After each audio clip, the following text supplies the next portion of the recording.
I am John Michael Criswell. My pronouns are he and him, and I am a member of the GeneSight Cares team. I am so pleased to introduce our moderator for this evening, Dr. Rachel Earls. Dr. Earls received her PhD in molecular neuroscience and her Bachelor's of Science in Psychology from the University of Georgia. She was a National Science Foundation Fellow on Leadership and Engagement and is focused on community-engaged and cross-disciplinary research in an effort to improve the treatment of mental health conditions. Currently, Dr. Earls is the Medical Science Liaison for Myriad Mental Health in the Southeast. Thank you so much, John Michael. Thank you everyone for being here today. I'm thrilled to have this opportunity to moderate this wonderful panel, and I'm honored to introduce our panelists tonight. They each, in their own way, have dedicated their lives to making the world better, not just for members of the LGBTQ community, but for all. Antar Bush is a social worker whose special area of focus is working with Black people and the LGBTQ community and addressing the increased barriers and fears associated with living as a person of color. Antar, thank you so much for joining us this evening. Thank you. Thank you for having me. Dr. Debbie Thomas is a psychiatric nurse practitioner, and this is her second Pride Month panel with GeneSight Cares. Debbie is as passionate about her patients as they are about her. She has a way of making all feel welcome and cared for, and we look forward to hearing how she has been able to do that in her decades of practice. Debbie, we are so grateful for you being here tonight. Thank you so much. And last but certainly not least, Brandon Wolf is a nationally recognized advocate for the LGBTQ positive issues and gun violence prevention. Brandon found his passion for social change after surviving the mass shooting at Pulse nightclub in Orlando in 2016, where 49 were killed and more than 50 were wounded. Brandon is the founder of the Drew Project, an organization that sponsors the LGBTQ student groups and provides college funding to future leaders. Brandon, thank you for all that you're doing, and we're honored to have you with us tonight. Oh, very grateful to be here. Thank you. So welcome. So let's get started. So we know that coming out can be scary for LGBTQ people, yet it is just one moment of fear in a lifetime of hateful threats. So our goals for this evening are to come away with suggestions and strategies for clinicians to address the following questions. 1, how can the medical and mental health professionals help members of this community manage the anxiety and depression that comes from living with this fear and hate? We also want to address what can LGBTQ people do to help manage their fears and their internalized responses to hate that they may encounter in their daily lives. And then lastly, how can allies, friends, families, and others help members of the LGBTQ community with their mental health challenges? So let's start with Brandon. If you don't mind, can you please tell us about your mental health journey from both before the tragedy you lived through and then after the event?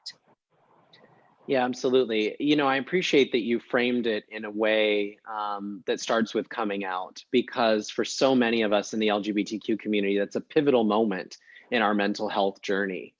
It is both a relief and a stressor at the same time. It's a weight off of our shoulders. I tell people all the time that it's as if I gave you a character you had to play. Maybe it's Annabelle from Mississippi. And I give you all the things that you need to know about her. She's got a white picket fence. She's got a husband and 2 kids.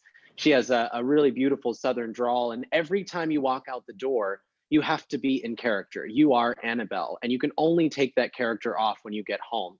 You can imagine how exhausting it would be to go to school as Annabelle, to go to work as Annabelle, to go to social activities as Annabelle, and only really get to be yourself when you get home and take the mask off. That's what LGBTQ people feel before they get to come out to those who are close to them. They are constantly carrying the weight of that character the world has foisted upon them. And that was a moment for me as well. Coming out was very difficult as a kid. It was challenging to tell my parents. They didn't take it very well in the beginning. It was challenging to tell my schoolmates and my colleagues.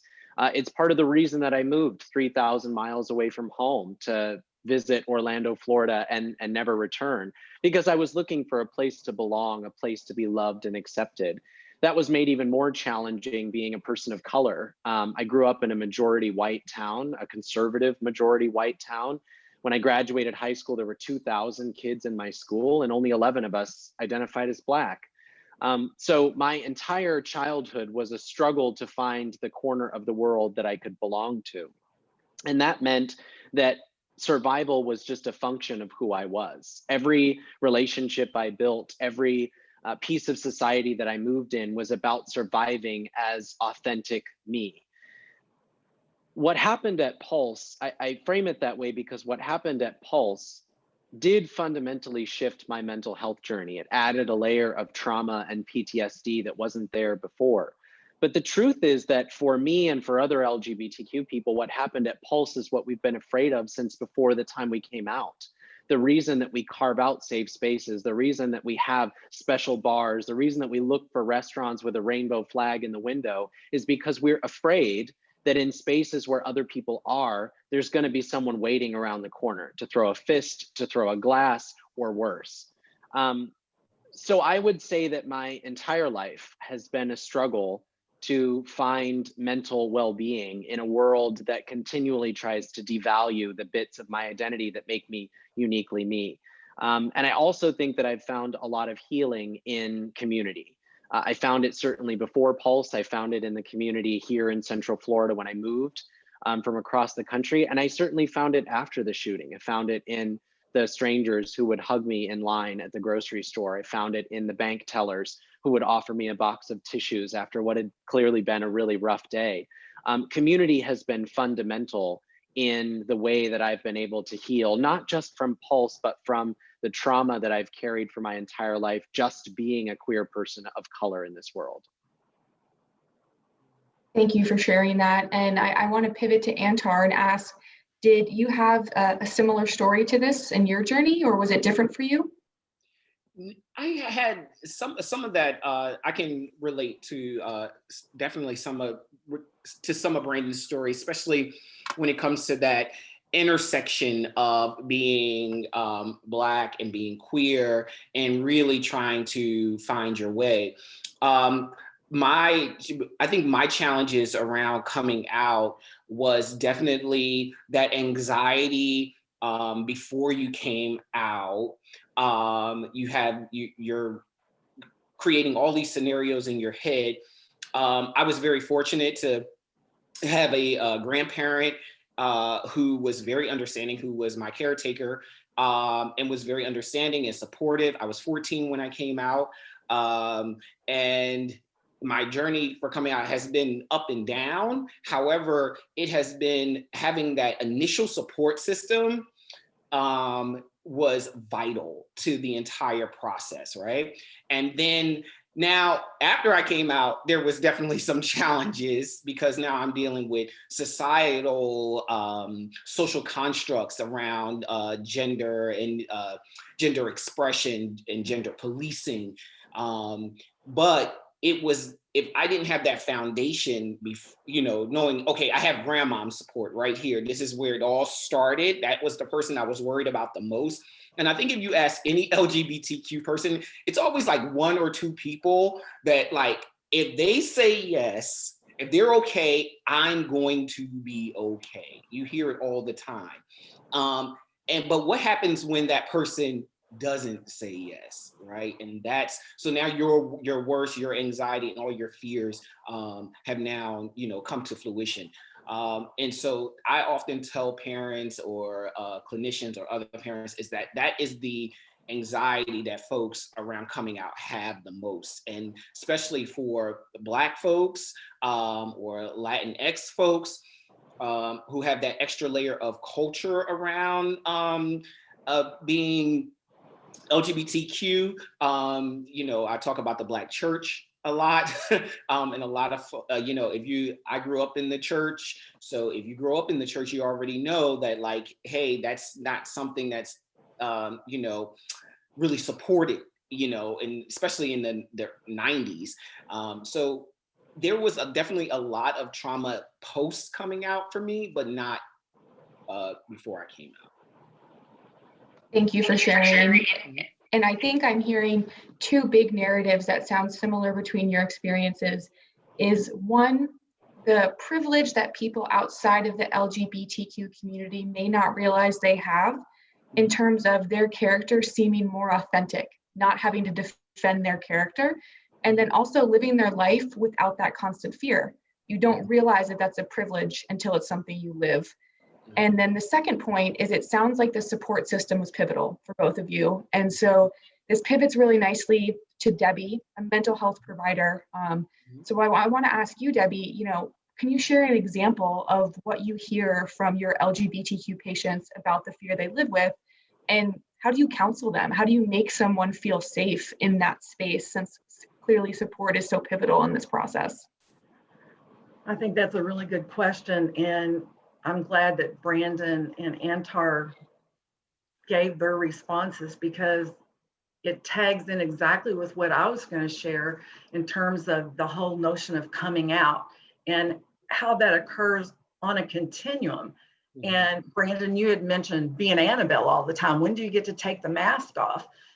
For a lot of people, even being at home, they can't take the mask off. So I just want to take a few minutes and just briefly give 3 quick snapshots.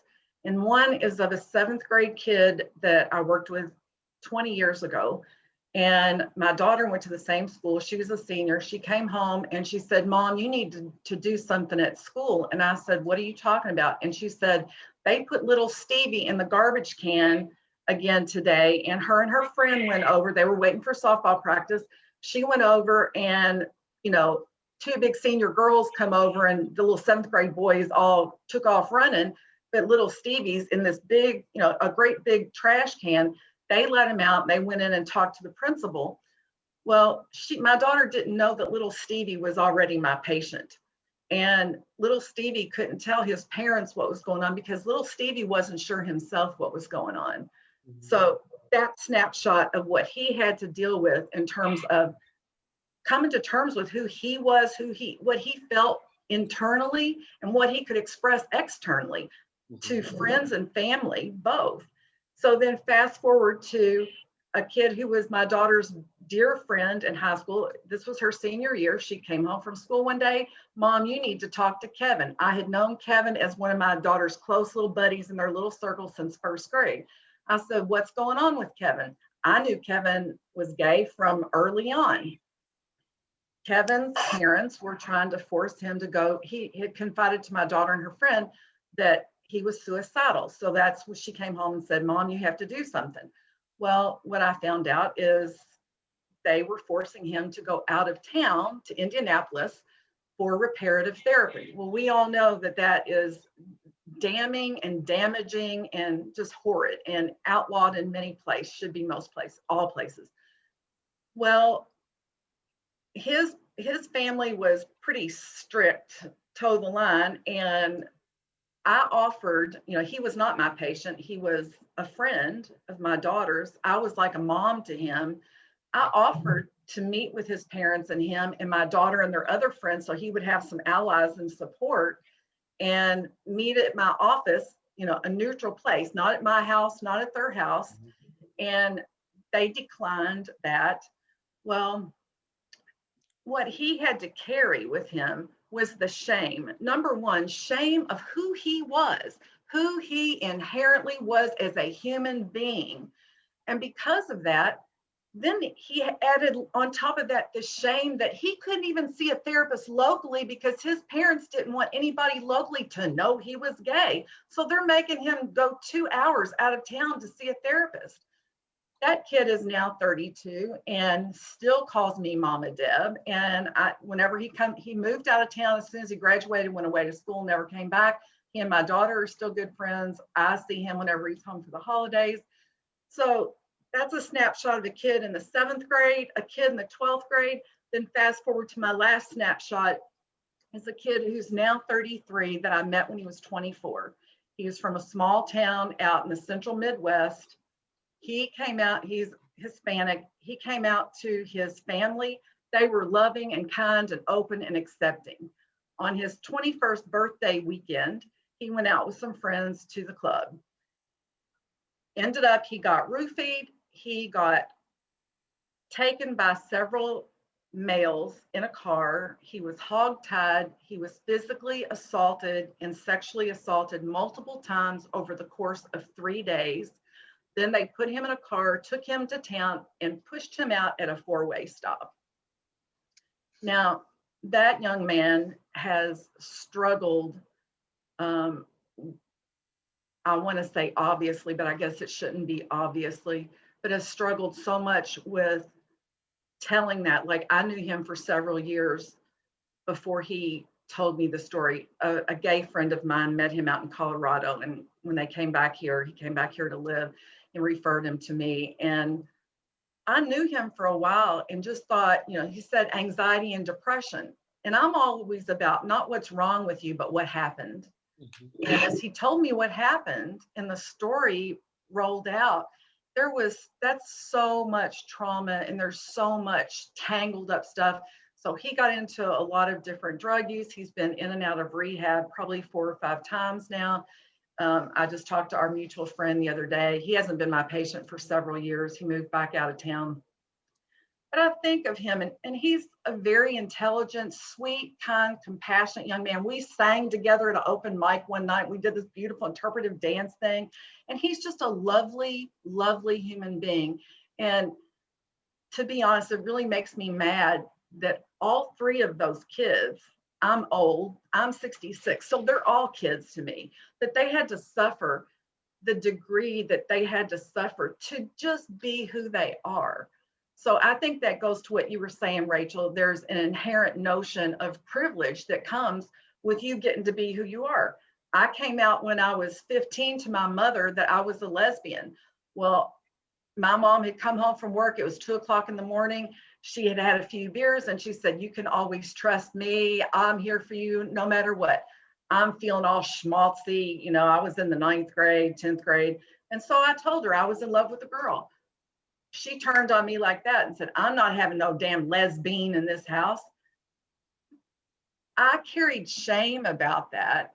And as an adult who was married to a man and had a child, when something would come on the TV that had anything to do with gay or lesbian, I felt viscerally uncomfortable that many years later. So I'll stop with that, but there's so much that has to be untangled. And Rachel, you asked, how do you keep people safe?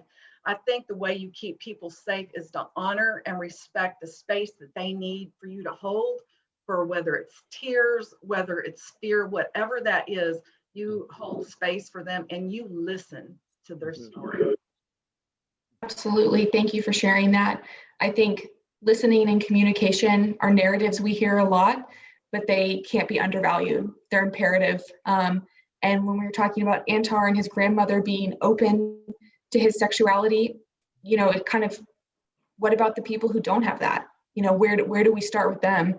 And so I want to pivot to Antar and ask about the risk that Debbie was referring to. So the risky behavior that trauma can lead to. Can you comment on that a little bit? Oh yeah, that was actually my next thing. Like, so I often start, I am Black, I am queer, I mean, according to the CDC, I should be HIV positive in jail. I have a 25% of being in prison, a 50% chance of catching HIV, and 75% of catching any STD throughout my lifetime. So those are all statistics that I live with every day. And let me say, like, I always talk about, that initial support, right? I came out 2 years after Magic Johnson announced that he is HIV positive, 1994. And, I just remember, my grandmother having like this conversation about, STDs and all of that kind of stuff. And I look at a lot of my friends who I came out with, that initial circle of friends that I had, and they've all, have since passed because they didn't have that same supportive system because they were partaking in risky behaviors. So I had my grandmother to fill me up. I wasn't looking for sex or drugs or other forms of validation. So I often tell folks that like things like HIV, homelessness, a lack of education are like a result of that. HIV is a result of all of that, right? And so those are some of the consequences that will occur from not having that support system in place. And I see it literally every day. And I know a lot of health centers. I'm here in Atlanta, and you can't, I mean, if you're in Atlanta, that's all they talk about in public health is HIV, HIV, HIV. The CDC is here, but yet Atlanta has the highest HIV rate in the country. And so, I mean, we're looking at West African numbers here in Atlanta. And so what is happening here? What's going on? Well, I talk about this every day. This is a transient city. All the Black queer folks that are here, they're running. This is a refugee space for them. They are running from something.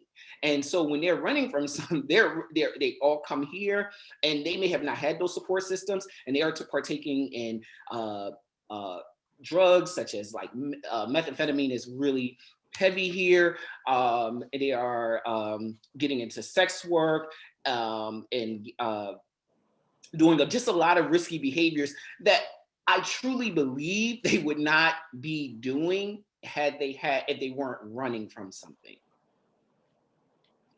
If I can, I think one of the other things that is so critical to understand about the risky behavior part of what we're talking about is it's also a self-fulfilling prophecy, right? It's sort of like cyclical, that there's so much shame in sex as an LGBTQ person. There's shame in the way that we view our own bodies. And I remember growing up, there wasn't comprehensive sex education. And so the things that I learned about sex, I learned online. I'm just at the age where AOL chat rooms were the way that we navigated middle and high school. And the things that I was learning were from people who certainly were not the 16-year-old that they, sent me a picture of themselves.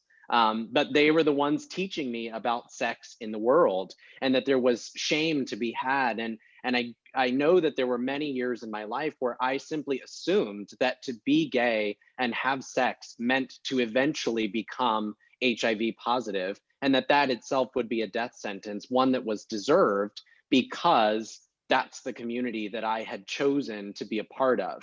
And so we go out and we see people without support systems seeking that validation, that affirmation through sex and through drugs. And then that perpetuates this shame about their bodies and the way they're living. And then that causes them to go out and seek more validation and affirmation from sex and drugs. And you get stuck in this cycle. And at its root is what Antar is talking about, and that is a lack of support from the beginning. It's a lack of support on understanding what it means to live as an LGBTQ person.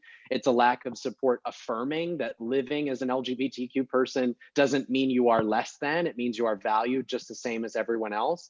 And I think if we begin to address that at its inception, when these are young kids, then we can have a conversation about how do we break the cycle of risky behavior?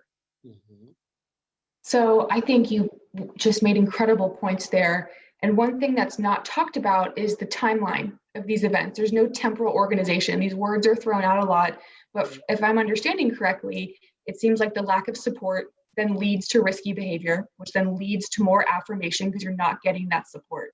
It happens in a series. And so if you can provide that support early on, hopefully that can help with this process here. And so that being said, with support, I've heard you guys talk about safe spaces a lot. What safe spaces have you found that have been beneficial for you in your journey? Do you care who goes first? No, go ahead, Brandon, you can start. Yeah, I feel like, well, first of all, I think we have to say out loud that the term safe space is sort of like a bad word in society. It's been perverted by people. It's almost used as a cudgel, as if to say you only need a safe space if you're not strong enough to handle the world as it is. But as we were saying before this call, safe spaces are lifelines for LGBTQ people because, and here comes the privilege thing again, the spaces that my peers were safe in when I was growing up were not safe for me. School is not safe when your head is being smashed into a locker. Church is not safe when it comes with conversion therapy on the side. Home is not safe when, a bottle of beer turns into physical abuse with your own parents. So these spaces that were safe for other kids weren't necessarily safe for kids like me. And so we go out and we form community with one another. We form chosen family, and we build those things in safe spaces, safe physical spaces that we create for each other. I found a lot of safety in the local LGBTQ center. They run programming, they do, HIV and STI testing. I've built a lot of community and chosen family in those spaces. And truthfully, I've built a lot of community in bars and nightclubs. I think that's sort of inherent to the LGBTQ experience, is that, in a dark, seedy nightclub is where you found people who were willing to be authentically themselves and also willing to accept you for your authentic self. So, Pulse for me is not just a moment in time. It's not just a tragedy that struck. Pulse was a physical embodiment of the kind of safety and belonging that I didn't think I deserved as a kid. And that's why it resonates so much with LGBTQ people, because Pulse was everyone's safe space. Everyone knows that space in their community that they can go and wear the skinniest pair of jeans they own without being worried someone might call them a faggot. Everybody knows that safe space they can go to and hold hands with someone they have a crush on without being, afraid someone will throw something, without looking over their shoulder first. Those safe spaces like the center and like Pulse exist in all communities. And when they're invaded, like ours was on June 12th of 2016, people feel that it resonates with them. Yeah, I found I was lucky. Again, I know some people might be familiar with the hit series Pose. They just had their last season, so we did. I was very much a part of like the house and ballroom scene in the '90s and early 2000s, and it's like how vital those communities are to young LGBTQ folks, especially young LGBTQ folks of color, is important to the growth experience. I always tell people, when you come out, you have to go through what I call LGBTQ puberty. It's like you're starting all over again. So that's why I hate when I never date a guy who says he's coming out at 25. Oh, I came out at 25. I'm not dating you or not. You had to come out like in the teenagers, because you have to go through gay puberty. You have to get it out of your system, and like learn how to like be yourself again. And so being a part of the ballroom community, being a part of advocacy communities such as like the William Way Center in Philadelphia, being a part of those, and having other LGBTQ people who just like adopt you. Like I think I don't know, I just never heard about this in the straight community, where like you go into an LGBT community, Black, white, Latin, it doesn't matter, like they will just adopt you. Like you're just a part, and they don't have to know you at all. Like this is your space. And I've just been lucky to have those spaces. I did, had the privilege of growing up in the inner city. I grew up in Philly. So there was just this LGBTQ was pretty much everywhere in downtown Philadelphia in the early 90s. Thank you for sharing that. And I love that part about them welcoming you with open arms. I mean, I think if you've had to suppress a part of yourself your whole life, and then you allow yourself, that part of yourself, to become a parent, people must just be thrilled for you and want you to feel the same way they feel. So that's fantastic. Thank you for sharing that. I was adopted by a bunch of drag queens in 1974 because that was my safe spot. They hid me in the dressing room when there was a raid. Yeah. And this was just, like that was just a few years after Stonewall. So when we look at the history and look at what our history is, and our, what Brandon and Antar were both saying, you have your family of origin where you get certain things or you don't get certain things. And then you have your family of choice. And that's where you get all the things, or the opportunity to get all the things that you need.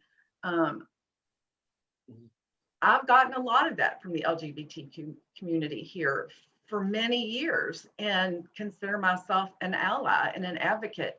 And I think that I would love to see that be talked about more, that whole notion of, treat, educate, and advocate. All those things are equally important. So I like your choice of words, your family of choice. We all have people in our lives like that we welcome with open arms. And I think healthcare providers, mental health care providers can be that family of choice.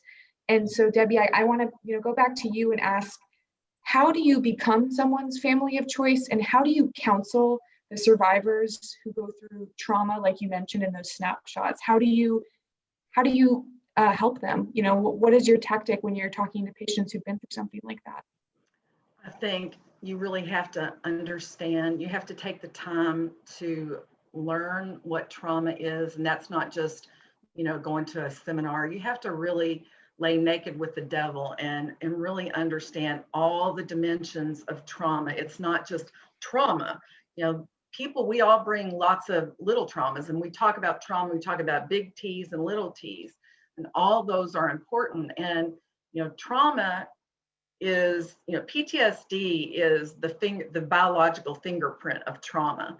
So trauma is held in molecularly in all the cells of the body. There's a great book by Bessel van der Kolk that I get my patients to get when we get to a certain point in therapy. It's called The Body Keeps the Score. And it's really important to understand all of the parts of trauma and how they play a role in all of the dimensions of your life.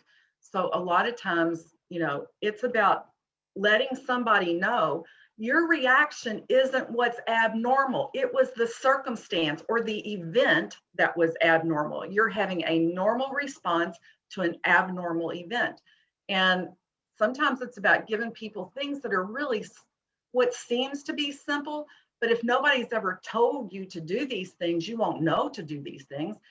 Things like grounding yourself. If we were in my office, I'd get up and show patients like standing in the door frame, pushing your hands against the door, pushing your feet into the floor. And you can do this if you're at work or at school or wherever you are, go into a bathroom stall and push and take some breaths in and out.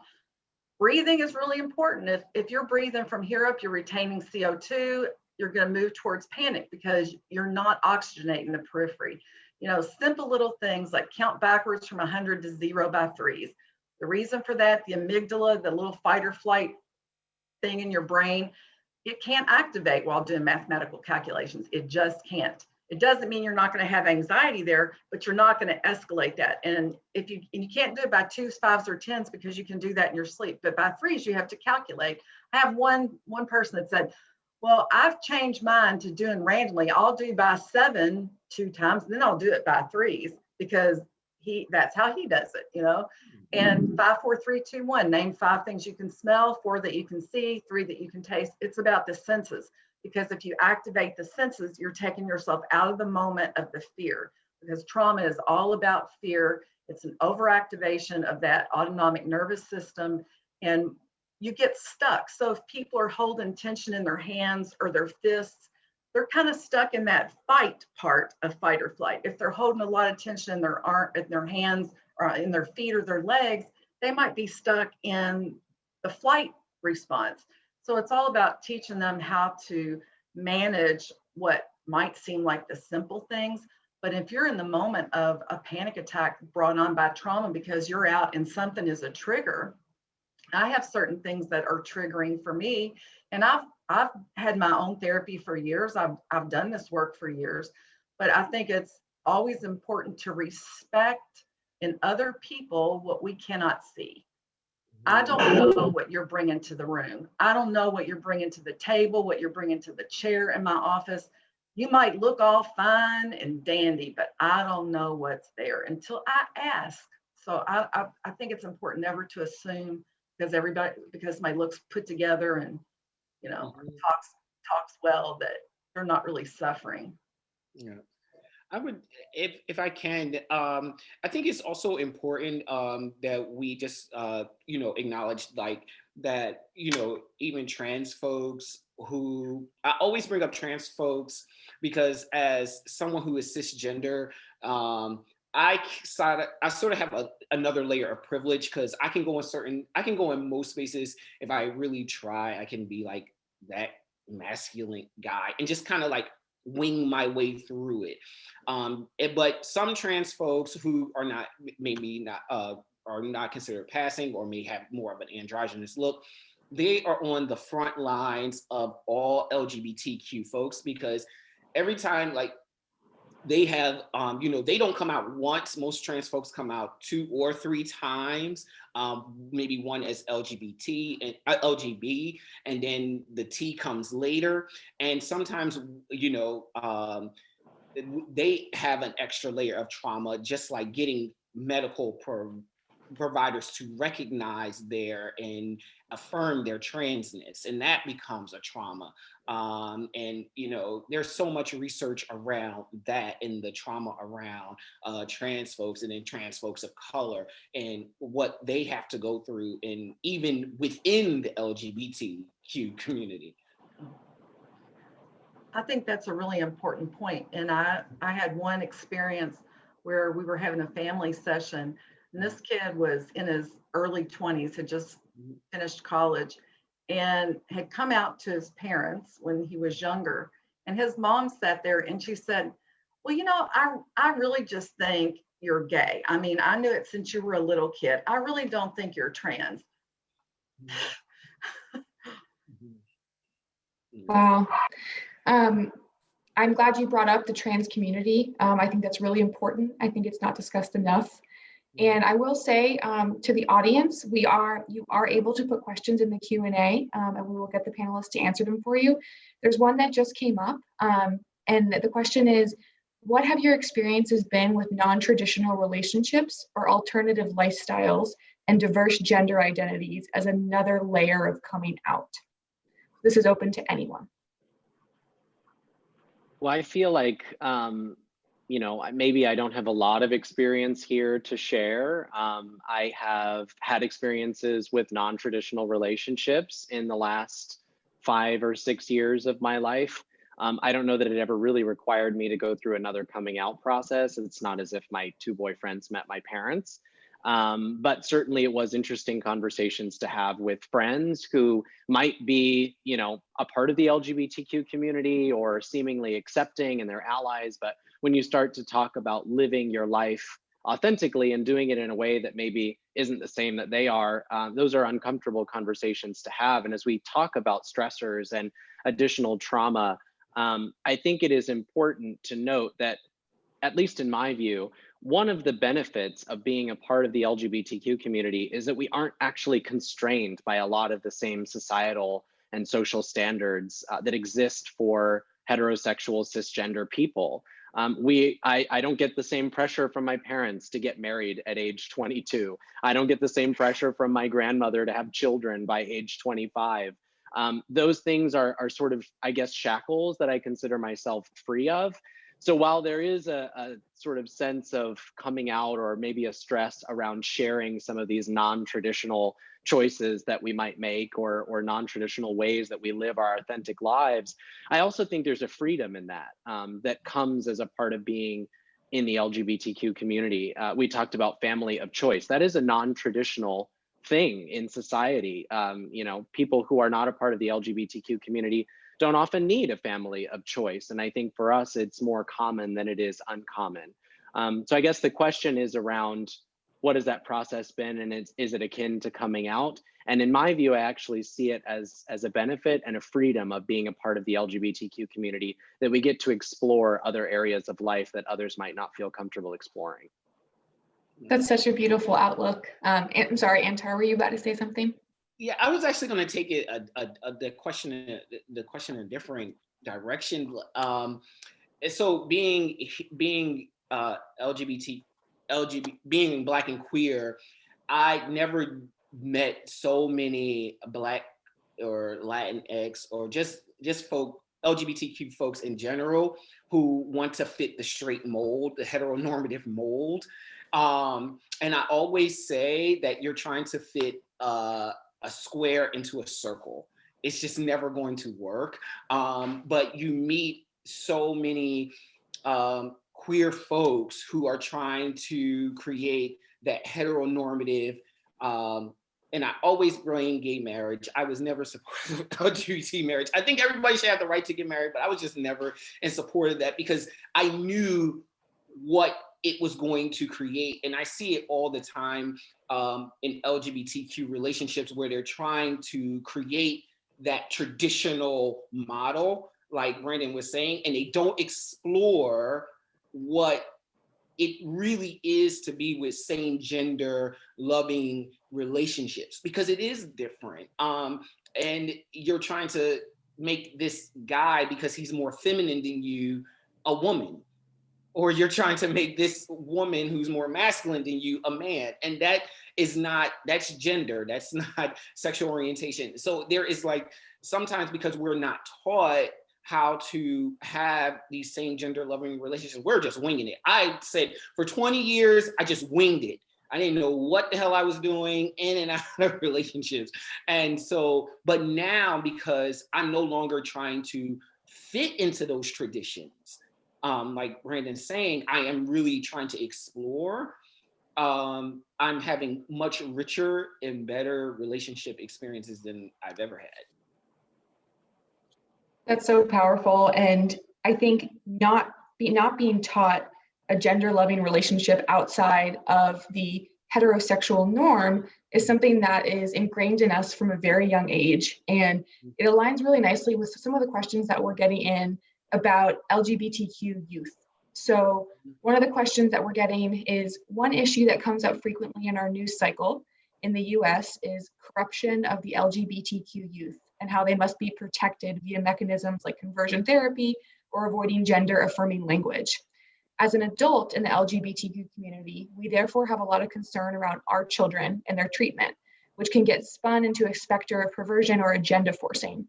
What are your thoughts on how to break this cycle? And the next question is, how do we provide support and outlets to our adolescents? So I think there's big questions about, we know support is pivotal. We know community is pivotal. How do we do this in the adolescent population without seeming like we are forcing an agenda on anyone? And that's a tough question. I'm really excited to hear Debbie's thought on this, because I think, you know, I'm not a mental health professional, so I'm not an expert on how best to care for kids, but thank you. But you know, one of the things that I did after the shooting at Pulse, and forgive me, I'll get a little personal with you. I lost my very best friend, Drew, that night. I say to most people that he was my chosen brother. He was the first person that taught me to love myself for all of me. And so you can imagine the sort of pain and the hole that that leaves behind. And I know that I don't have to tell folks on this call, but when you experience loss of that kind, when you lose someone you love that much, you go through a range of emotional responses. And one of them is fear. You're afraid that you'll forget them, right? So you listen to old voicemails 100 times. You listen to, you watch old videos so you don't forget the way that they walked. You save that t-shirt so you don't forget how they smelled when they come in the room. And for me, I think one of the other things I was afraid of being an LGBTQ person is that other people wouldn't get to meet Drew the way that I knew him. Other people wouldn't get that same sense of belonging and acceptance and love that he poured out. He was a master of clinical psychology. And so it shouldn't surprise you that his forte was creating spaces for people to be authentically themselves. So in the month after the shooting, I co-founded an organization called the Drew Project. And we asked ourselves, how would we keep those parts of Drew alive? What would be the best way for us to make a difference in the world? And it was really very obvious. In 2002, when he was in high school in rural Florida, Drew started the first Gay Straight Alliance Club in his school.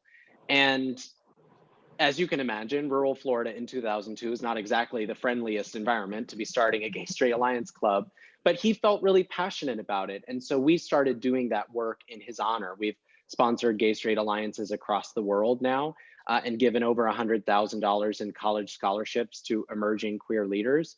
So that's a long story to get to the point, which is that I have found the most success in allowing young people space to be themselves and not trying to be their voice, but instead empowering their voices to be themselves, right?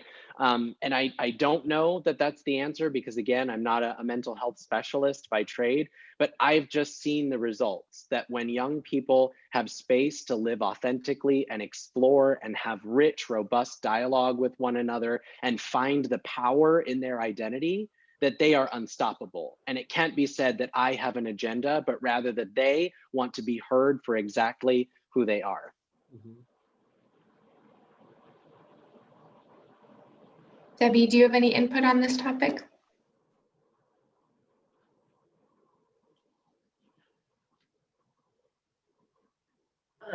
I was a little caught off guard. I was actually really moved by what you just said, Brandon. Thank you. I can't add anything to that. That was just perfect.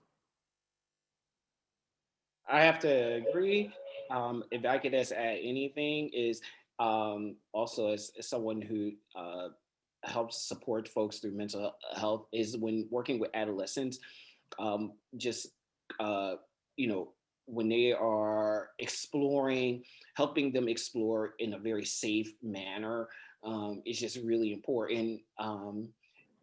For me, you know. I think sometimes when young folks are exploring, they can go, if boundaries are not set, um, you know, it's very easy for a 16-year-old to look like a 21-year-old. It's very, you know, and if boundaries aren't set and they're exploring, they can explore with the anything with the wrong group or the wrong person. So just making sure you set boundaries. I've had friends of mine who teenagers who have come out, and the first thing they always ask me is, what should I do? And I said, be the same exact supportive parent you were the day before. Create healthy boundaries. If they were going to date girls the day before, now they're dating guys today, allow that. And if they go back to girls the next day, allow that. Just continue to volley and be supportive, because that is what is going to create the healthy adult.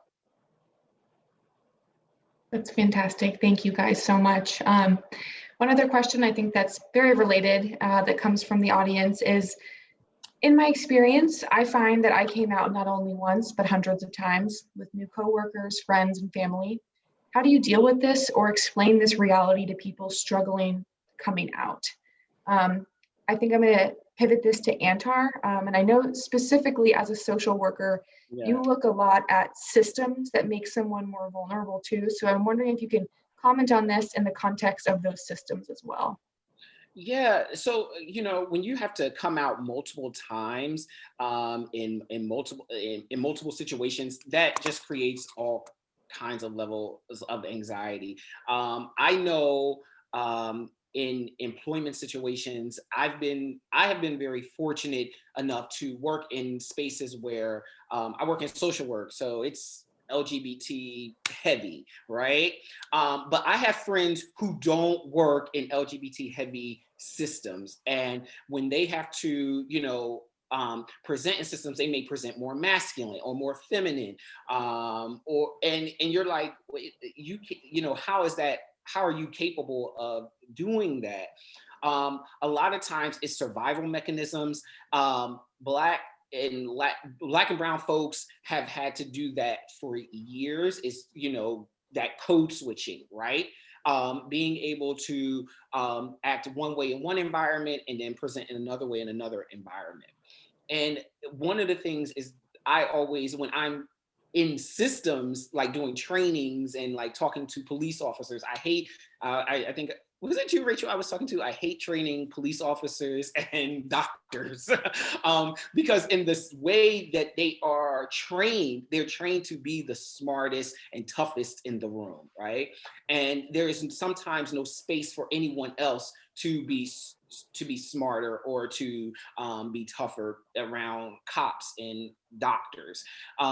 So when I'm in these systems, I'm like, you have to create the space for the person who knows their body better, the doctor. I say, if this person is telling you, hey, I need to be on prep because I'm having sex, or just I need to be on PrEP. It's not necessarily for you to ask why you need to be on PrEP, right? Because maybe it's just for you to like give it to them, because maybe they don't want to explain all of their sexual activities to you. And the same, so when you're in these systems, and when I'm teaching about these systems to the people who control these systems, I'm like, create the space for folks to be vulnerable so that you can get to the truth and really help folks. I think that's fantastic. And I also think one thing too that's not discussed that was brought up by one of the attendees is, you do have to come out hundreds of times, but you also don't have to. You don't have to share that with people if you don't want to. It's completely your choice, and that is something that you can control. So I think that's also something to consider there. Debbie, I want to pivot to you, and I want the attendees to leave with something really to grab onto for a tip when working in your office with members of the LGBTQ. What have you found that has provided the greatest relief, the greatest support for members of this community as a healthcare provider? If you could give any tip to any of the healthcare providers on this call. Yeah, I think there's two forks to that, and one is setting and the other is behavior. So in the office, what's my setting and what's the behaviors of myself and maybe my office manager, other folks in my office that they may pass in the hallway. So, some of the things regards to settings might be that, we do have like the pride flag out in our waiting room and a notice. It's on my website, things in my office that I have there to acknowledge the LGBTQ community. I'm active in our local community as well. So I think there are things in the setting that can be reassuring. When I meet a patient, I don't take new patients anymore, but when I meet somebody that's new, I will introduce myself and share what my pronouns are, because I think that sets the stage for them to know, oh, well, she bothered to say, so that must mean it's okay for me to say. And that I've always had, patients to thank me for doing this. Like, wow, I'm glad you asked. I didn't know. I have that on my, intake paperwork and all that. So I think those are setting kinds of things and some of those little behaviors, but more importantly, I think it's about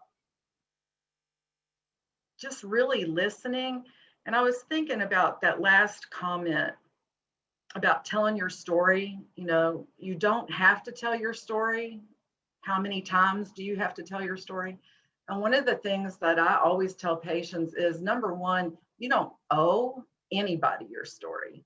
And if you choose to tell your story, choose wisely. In the beginning, choose wisely. Now, a lot of people are at that point of like, I'll tell my story. If you don't like it, whatever. But you don't owe anybody your story, because for a long time, people have felt like they had to tell their story. And they, if I come out to this person, then I have to tell the people at work. And how am I going to tell this group of people? It's like, who said you had to? And so I think nobody needs my permission for anything, but I'll certainly be there to offer that, to say, hey, did you ever think of this? You don't have to tell it if you don't want to. If you want to, I'm here with you every step of the way. I think that's beautiful. Thank you for sharing that. I think that's a huge part of creating a safe space, is letting them control the dialogue. You can share as much or as little of yourself as you want to. That's your right as a human being. So I think that's wonderful that you foster that in your practice. Brandon, I'm going to shift to you and on a related topic. So you talk a lot about self-care in marginalized communities. So what does that mean for you? That's a big question. And I've learned a lot about self-care over the last 5 years, especially, there's an amount of challenge that already exists in caring for yourself as a marginalized person in society, because you're constantly in a battle for survival. You're constantly in a struggle against systems and structures that try to devalue you or disassociate you from bits of your identity. And then of course that's compounded with having survived a traumatic event and and having that event be extremely public, and then, you know, being asked to continue to share what happened during that event for the benefit of others so that we can hopefully prevent it from happening again. All of those things are compounded traumas, and it can be difficult to learn how to care for yourself in that space. And what I've found is two things. The first one is, for me, at the root of self-care is forgiveness. And that's been a really tough lesson for me to learn. And forgiveness, not just of others, but of myself, forgiving myself for being alive another day when my best friends can't be, forgiving myself for needing days off when other people don't get that opportunity, forgiving myself for not having the emotional fortitude to do one more news interview or, you know, one more conversation about it because I need to recharge. That has been a really difficult journey. And I think part of that is because I've rooted so much of my healing in purpose and, you know, turned what happened into fuel to hopefully make the world a better place in honor of the people who can't be here anymore. And when you do that, you run the risk of that being, that running you dry, right? That there isn't anything else to live for. So you continue to feel the need to save the world, to earn your place in it. So the first thing that I've learned is I've got to be able to forgive myself for being human. And the second thing I've learned is to demand and feel comfortable demanding the things I need in order to care for myself. One of the things I found interesting in the immediate and ensuing aftermath of the tragedy is that people are very good at reminding you that you need to care for yourself, but people are not always very good at providing you the support you need to do that. So, you know, I'll be at work loaded down with 80 hours worth of work to do for the week. I've got a mountain of emails in my inbox. I've got 25 interviews to do this week. And I get a coworker who gets on a Zoom call and says, you know, you've been working a lot. Are you taking care of yourself?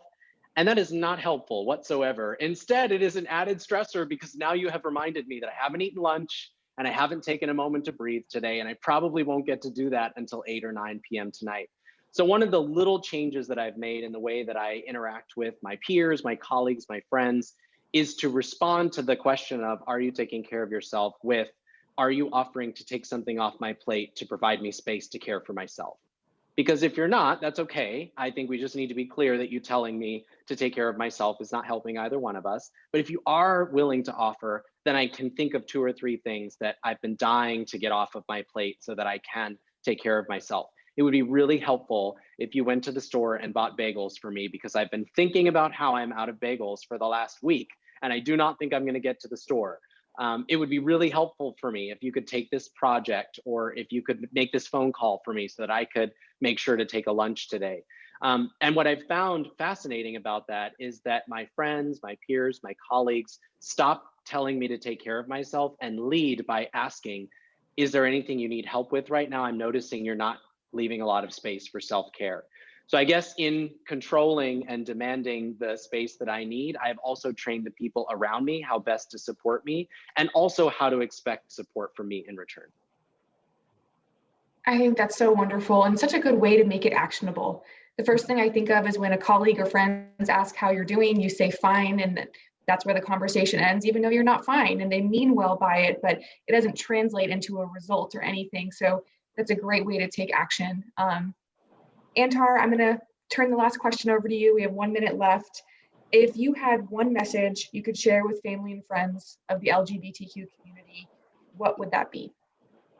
I would, if I could just share one message, is definitely, like Brandon said,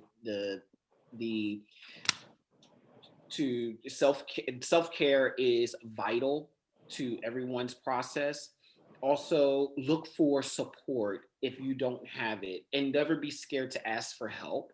And I know that could be a very vulnerable space for some folks, but if you're not vulnerable enough to ask for help, then it's more likely that you won't get it. And so I would definitely, if I could leave with anything, as I always tell people, never be scared to ask for help in the room. If you need help in the room, I'm constantly telling staff that, like, if you need help, ask for the help you need. And that goes for folks, parents, or mental health professionals. If you don't know how to treat a patient who's trans, ask for help. If you don't know how to treat, if you don't know something, ask for the help. even if you're expected to know it, because there's been a lot of things in this world I've been expected to know and I didn't know. So, you know, you can ask. I always Thank think you. about the AAA of self-care. We all get AAA for our car, but we don't think about that self-care. I look at it as accept, alter, or avoid. That way I can remember it. I love it. Well, thank you sincerely to our panelists. Thank you for those who attended. If there were any questions in the chat that we didn't get to, they will be answered after this event. But we just want to thank you all for your time and joining us on this journey. It's been wonderful, and I can't wait to continue on during Pride Month. So thank you, everyone, and I hope you have a great rest of your night.